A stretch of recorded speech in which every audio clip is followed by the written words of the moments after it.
we go. Let's do edge, base shapes,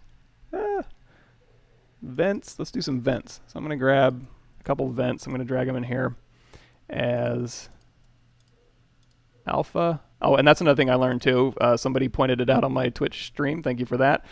You can just shift click all these and then change them all at once. And then current session import.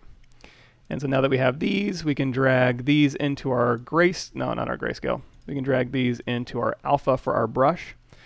And then we can just kind of stamp this where we need it. So if you have panel stuff, you can just go through and just stamp hard edge detail all day long. Like so. And if you had panel stuff, I guess this is kind of a panel thing. What is this? You can just, you can go in here and like stamp in, looks like charger vents or something like that, or this, whatever this thing is here, just drag that on here. Whoa, what did I do?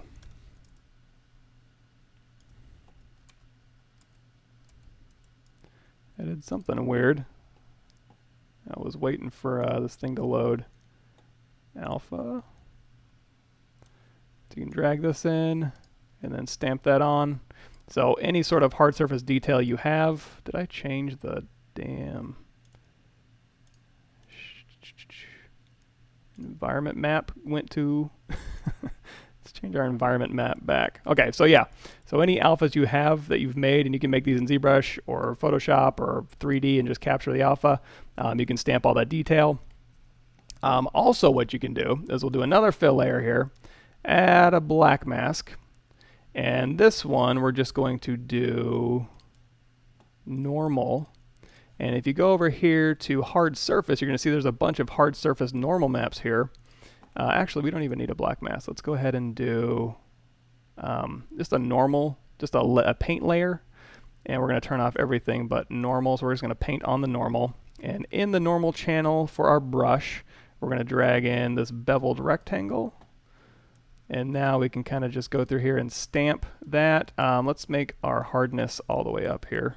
So now we can just stamp normal detail, like so. We can change that to this shape here, and you're also going to see, so we can stamp that detail here. You can also go in here to pattern size and make it bigger, or bigger, wider.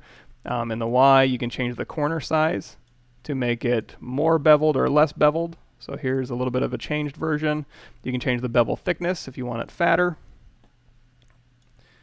And you can also change the mode from pillow to out or in, and you can stamp it out or in, like so. So you can use all of these normal details here as well for panels or hard surface stuff. So a lot of different ways you can add height detail information in Substance Painter besides just making a height layer.